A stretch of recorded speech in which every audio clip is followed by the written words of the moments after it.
Alright, Visi here again, and since nobody else is doing it, I figured I would do a series of videos on the issues. Sorry, still a little bitter. I actually went through and found the candidates' answers to very specific questions and decided to take out the rhetoric and present them to you. What I'm going to do is I'm going to tell you their answers without the rhetoric. Then I'm going to explain their answers for people who don't know the details of certain things. Afterwards, I'm going to present my opinion on these subjects. Whether you agree with me or not, at least you'll have gotten the information in a non-biased way. Alright, so let's begin. Today I'd like to talk to you about the economy. McCain will minimize tax burden on business and private sector. He will create more trade deals. And he will make permanent the Bush tax cuts. He will also abolish the alternative minimum tax. Obama will invest in infrastructure, give tax credits for research and development. He'll limit trade agreements that undermine American competitiveness.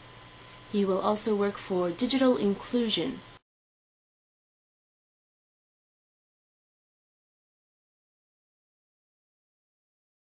He will lower taxes for businesses, both big and small. Private sector is basically anything not to do with the government.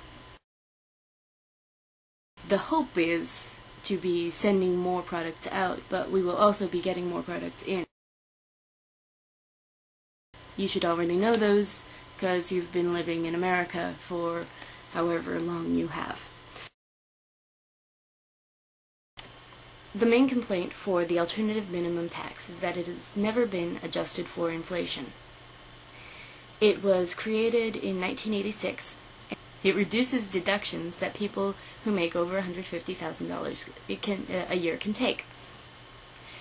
1986, $150,000 a year was a different number than 2008, $150,000 a year.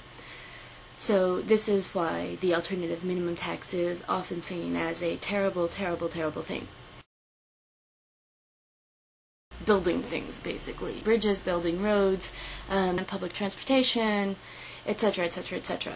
Construction. These are high-wage jobs, and they are jobs that cannot be outsourced to other countries. You can't build a bridge in India and then fly it over here.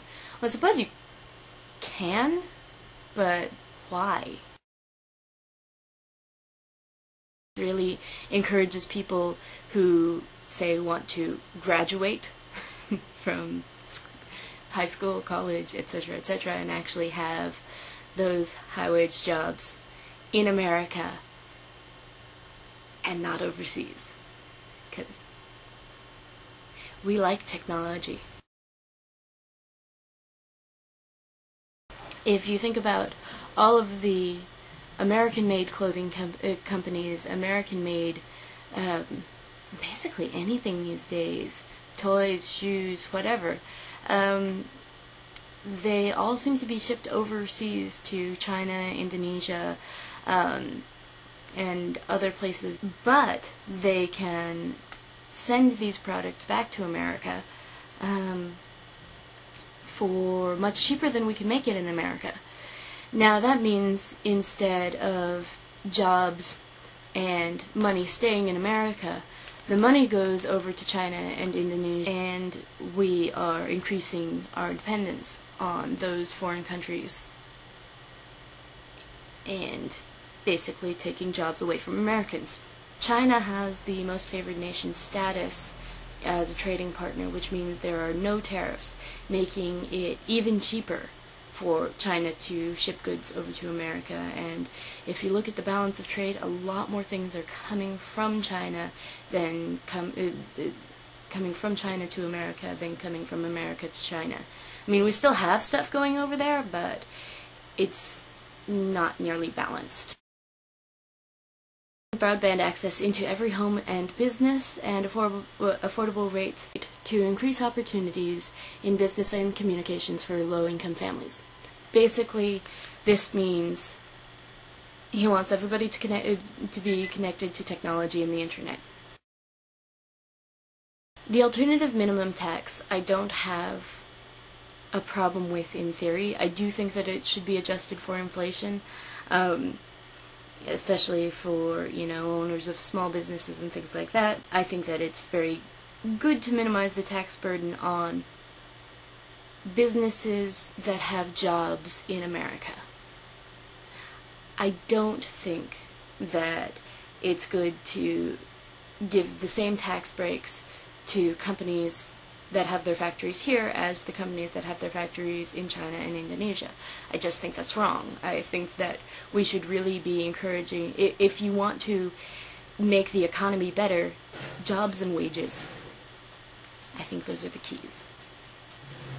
I love the idea of investing in infrastructure and tax credit for research and development for people who cannot afford great education. They can have construction jobs and work on infrastructure. For people who do get the education, they can have these research and development jobs, and I think these are really, really positive steps. I don't like the idea of creating more trade deals blindly. I think that we have a really big problem with our trade deficit as it stands. I do like the idea of limiting trade agreements that undermine American competitiveness. This is the main point where I go toward Obama, because I'm really big on the whole Buy USA.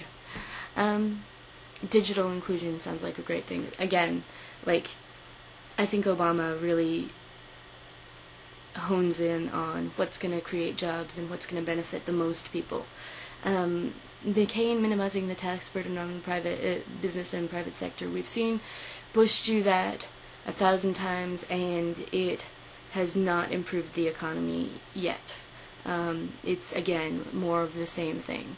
Make the Bush tax cuts permanent. It doesn't benefit everybody except the top 5% of America, and if you think you're in the top 5% and you're watching me, you're probably wrong. Okay, well, that's all I have for today. This has been The Economy, Election 2008. I hope you tune in for more. Please rate and comment. Tell me what you think. And let me know what you want me to talk about if you want me to keep talking. The death threats are just as welcome as the praises, so whatever you want to say, please say it. Just tell your friends and let me know what you think. Alright, thanks very much. Bye.